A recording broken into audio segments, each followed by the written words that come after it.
What is going on, everybody? So in today's video we're going to be talking about responsible consumption and production. This is from the Agenda 2030, and this is one of their sustainable development goals. I wanted to talk about this one because there's a few things that comes to mind whenever I hear this. This is episode 29. I appreciate anybody who is tuning in right now.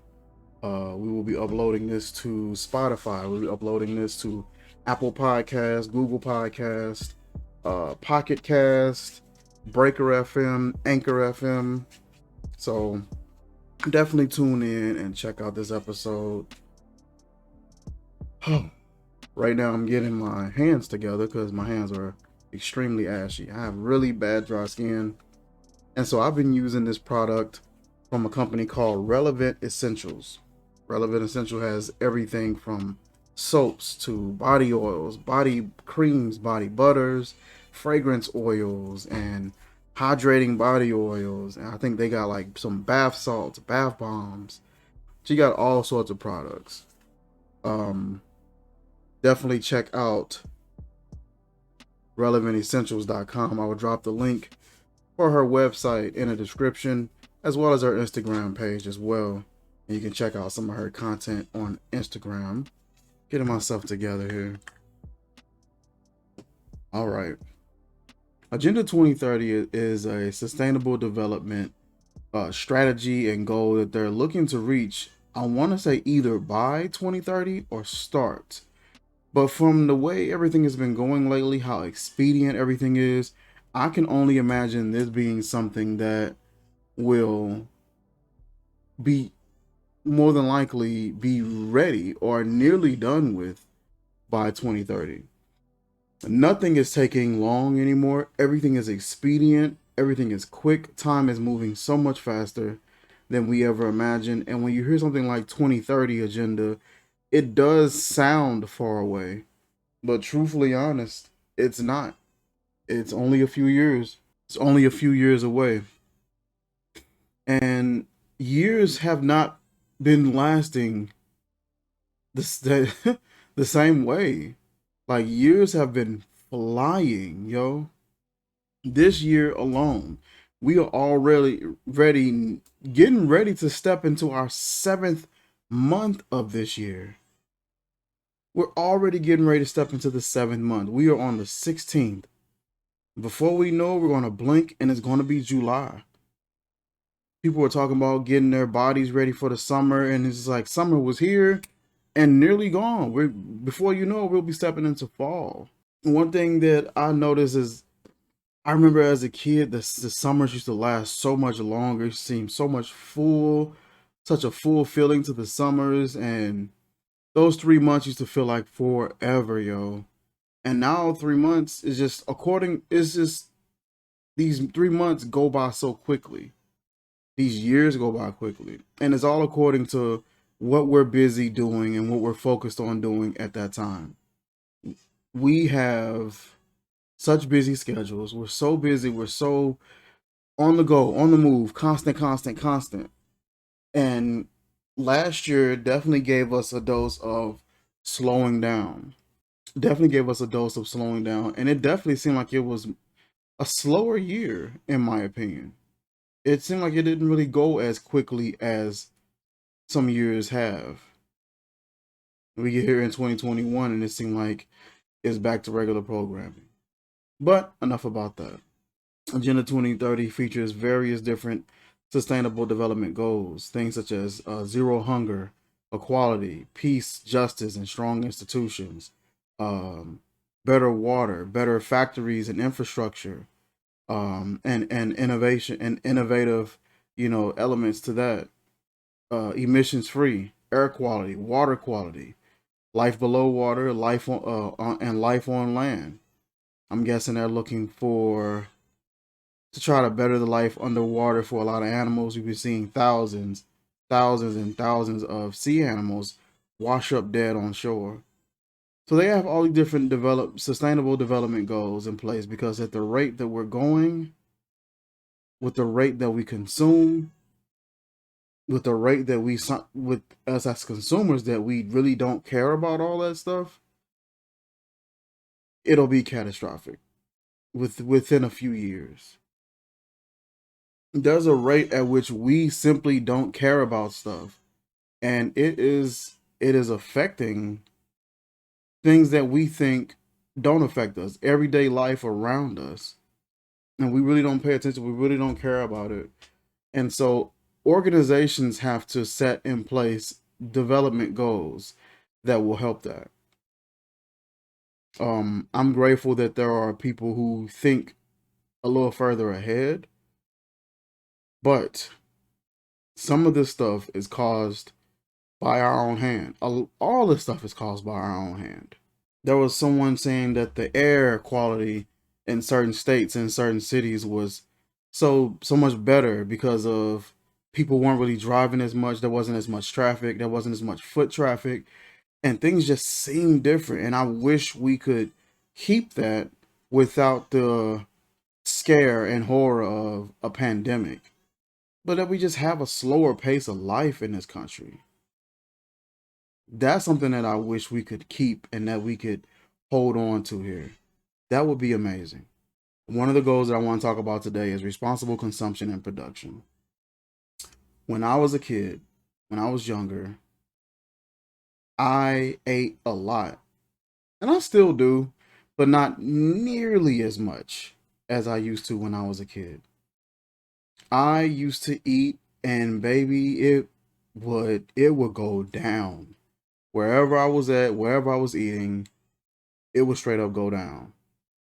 I would have, for instance, on Saturdays, every Saturday I went and got a haircut, or either it was every other Saturday I went and got a haircut as a kid. My hair grew fast, and I hated how shabby it looked. And my grandmother, who took care of me, she hated how shabby it looked. So she would take me to go and get my hair cut. Go take me to the barbershop, get it cut.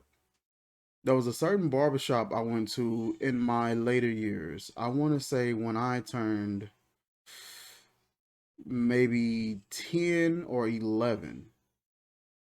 I want to say about 10. We started going to this barbershop called New Concepts.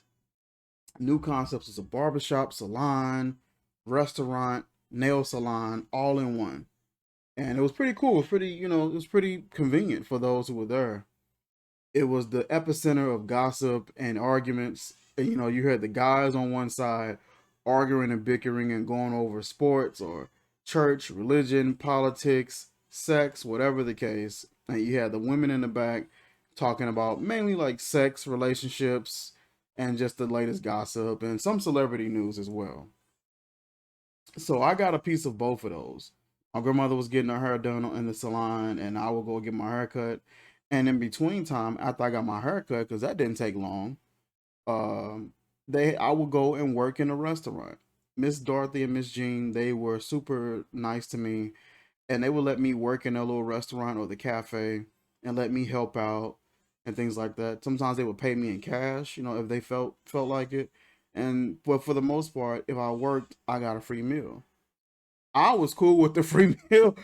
I was like, yo, I'll sweep, I'll clean up, I'll watch a register, whatever you need me to do. If you give me a plate of chicken wings and cheese fries with ranch and hot sauce, I'm good to go. Just load up my plate. I'm good. Whatever you need me to do, I will do it. And I would eat that every Saturday that I went there. Sometimes, depending on how the shift went and how long we were there, because we would be there for hours if we got there late. We would get there roughly around 9:30, 10 o'clock in the morning, and we wouldn't leave sometime until like 5 o'clock that evening, sometimes 6. Depending on how many women were there. We went on a Saturday, so every woman in the city was there. So sometimes Miss Dorothy would be there in the morning, and I would get me a meal, and I'd clean up, and I'd work, and then Dorothy would go home, and Miss Jean would come in. So I would work and clean up, and she like, "You want something to eat?" I probably been worked up another appetite because I was a young kid, growing boy. So I was just like, "Yeah, hit me with another chicken wing, cheese fry, ranch hot sauce plate, and I'll be on my way. That was every Saturday. Then we would leave there on some Saturdays. We sometimes we weren't there all the time, all the way until 6 o'clock. Sometimes we would leave there. We would go to McDonald's or something like that. If we left there a little early, around 1 or 2. White Castle sometimes. There was a point in time when I was younger and before I was going and getting haircuts all the time.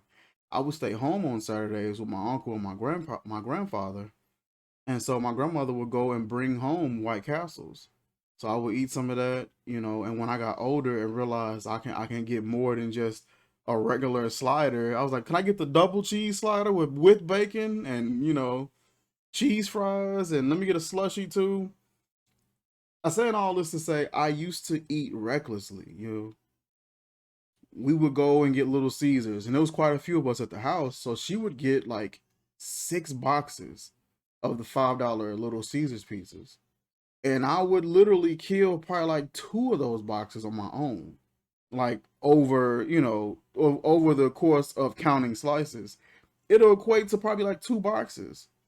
Wouldn't be hungry sometimes, just pass by the box still a little warm, and I would just grab me a slice, eat it. You know what I mean? And I kept pretty decent shape, and I still keep a decent shape now. But I do notice that it's starting to catch up a little bit more as I go on, as I age. Right now, I'm sitting at 270 right now, about 5'11. Decent size. It's mostly muscle, but still, it's still weight. You're still too big for that size and that age. So by definition, I'm obese. You know what I mean? There's a certain size that I should be that I am not. And it may not be the one that's written down on paper on websites, because some of those are a little ridiculous. But it should be much lower than 270.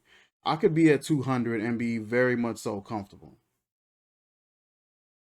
I'm saying all that to say is that I didn't consume responsibly. Neither of us in that household did.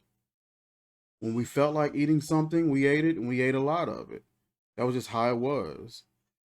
Nobody in the household was necessarily really big or overweight, visually, but definition wise, we were. We were clinically and definition wise, we were obese. A point in my life where I used to feel ashamed to, go to the pool, to come outside. I didn't like wearing like white t-shirts because the way I was shaped, the way I was built, I was shameful of it. But it was all according to how I consumed and how I ate, how I nourished myself. And there's a bit of responsible consumption that we have to start taking accountability for. When I saw them outline this plan in their agenda, an Agenda 2030, I thought to myself, this could be good. There are a lot of people who grew up in households just like mine, where they had the free range to just kind of consume what they wanted to, and there was no real consequence. And when they felt like eating, they would eat. If they were emotional, they ate. If something good happened, they ate. If something bad happened, they ate. If they wanted to celebrate, they ate. If they were stressed out, they ate. That was kind of like where I was. Eating was always like this sort of a refuge, or this comforting thing. It would be how I wind down after a work shift. And if they can if they're outlining this as one of their goals, it could be good. But the part that worries me is, how do you enforce something like this? How do you implement something like this? And one of the things that come to mind is the way we go to the store and we're able to just fill up our baskets with all types of stuff, all types of products. How we're able to gorge ourselves with pretty much whatever we want. There may be a limit on that. Prices of groceries have been skyrocketing and going up. Things that used to cost XYZ, they don't cost that anymore. It hasn't been super drastic, at least not in my area, but in other areas, I've heard that there's been crazy. Something like this continuing at the rate that we consume as Americans, Things like this is going to just continue to get worse. The potato industry. There was a lady who was speaking on behalf of the potato industry, and she's one of the um, sustainable development directors, pretty much, and just trying to figure out a way to maintain the demand supply for this particular crop, keep it to where we can still have it years to come. But she was noticing at the rate that we're consuming it more and more and more each year, as well as meat and other products. They're starting to realize that we're eating too much. The demand for how much we're consuming and the cost for how much it takes to produce that, it's starting to wear thin. The meat industry is so much required. We really love bacon, we love sausage, we love chicken and beef and steak and all these things.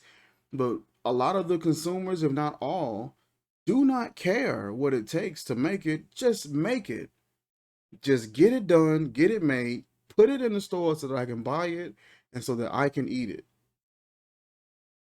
But we don't realize and count up the cost of what it takes to actually produce that. And so now if I'm not mistaken, we were burning up land over in the Amazons and burning up a lot of forestation out that way to produce more farming space to keep up with the demand of meat. The meat industry is just like this really big and powerful industry. And we as Americans, we have to have is I hear that all the time. I gotta have this. I gotta have my chicken. I gotta have that. I gotta have my cheese. And the dairy industry and the meat industry is killing it right now. But we as consumers, we don't realize how much it takes and what the real cost is when it comes to these products and when it comes to producing this stuff. And the cost is just tremendous. It's costing us so much land space. It's costing us so much money, so much water, the amount of water that it takes. So when I hear responsible consumption and production, these are some of the factors that I think of. Implementing this particular plan, in my opinion, I feel they're going to go in a direction of, like I said, you are able to consume this, but we'll have to give you a set amount each week or each month or per household that you are able to take in. You can't just go and buy.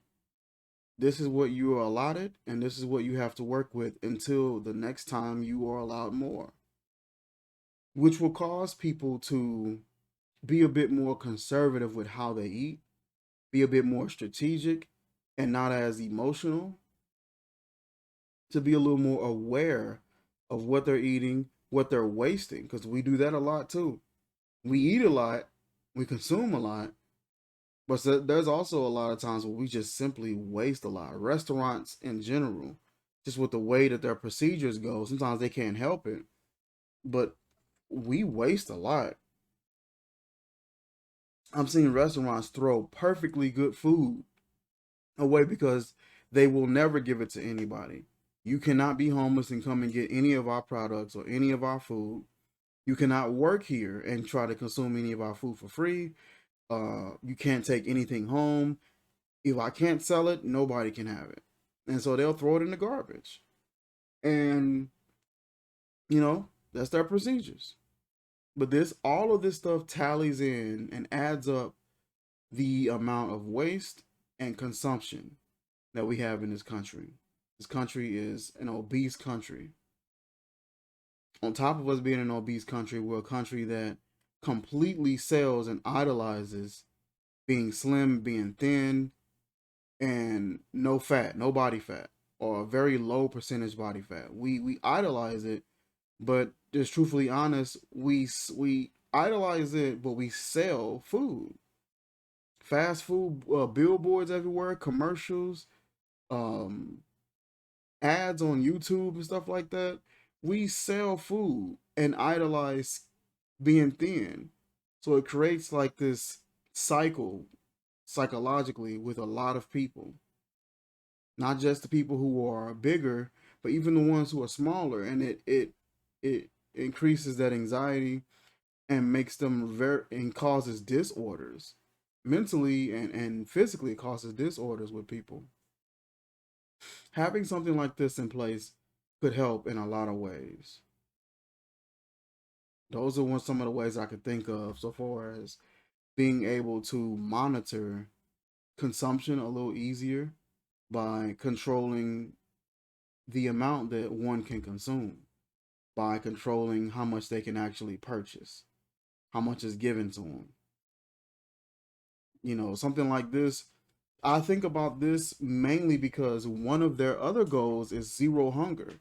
They want to allow access to people all over the world who don't have resources. They want to allow them lines of access to resources. One of those resources is going to be food, and water. If you're allowing countries and areas of the world that never had a true access to that, and you're allowing them true access, like Nicaragua, they've that's a place that struggles financially. People who are there, if you're not rich, you're dirt poor. People who I know are living on 80 a year, $80 a year. So these places never really had a consistent supply line of food and water that was a dependable source. And that's one of their agendas, is to have this multilateralism going on where people who don't have a good supply chain now has a good supply line and have access to resources. So that means if we're allocating our resources to give it to people who never had it, that now we got to start rationing the resource. It can't just be I'm giving out, giving here, giving. Now I feel like it's going to be more so like rationed. This is your portion. This is your portion. This is your share. Controlling the consumption, and the consumption being a much more responsible consumption. You may start seeing people idolize no waste, zero waste, to cut down on it as well. This is what I think of, man. It could be good, but I feel like that could the balance or the scale for that can be misbalanced quite easily. All it takes is a few drops of the wrong intent, few drops of corruption, and they can go south. And they can go from us looking out for those who don't have to easily going to, you only have because I gave it to you. And a lot of people aren't thinking about that. It can easily go from, hey, control what you're eating, control what you're doing, control how much you're consuming, buying. Companies be smarter about how you're producing sustainable ways so that you have better longevity in the future. It can easily go from that to, you people only have because we provided. You were irresponsible. This is the way that you consume. This is the way that you ate. This is how much you wasted. This is how much you didn't prioritize. And we, as the government, have. We saw fit to implement this plan. This is what you will get, and you will be happy. You will like it. And that sounds familiar. That sounds like some reset. Great reset. We'll probably talk about that a different episode. As I've said before, and I always say, this agenda sounds good. And a lot of stuff that they're showcasing, it looks good. It sounds great. But to actually implement this in real life, worldwide, because it doesn't sound like this is fit. It doesn't sound like this is strictly for the U.S. This sounds like something that is going to be global. And in order to implement something like this globally, it's going to take a lot. It's going to take a lot. Listen, guys, this is episode 29 of the Regal 30 podcast. I'm your boy King Nappy. I appreciate you guys coming in, dropping in, and just hanging out with us. Just taking a listen, taking some time to hear what we got to say. I appreciate all the listeners. If you're watching on YouTube, like, comment, share, subscribe. If you're watching on Anchor, Breaker, Spotify, Apple Podcasts, Google Podcasts, on Pocket Cast, Breaker FM, Anchor FM, I want you to share it. Share it with your friends. Share it on your Facebook, on your Twitter. Share it with your friends. Share it with your family. Let's continue to build this particular platform. I will catch you guys later, man. Peace.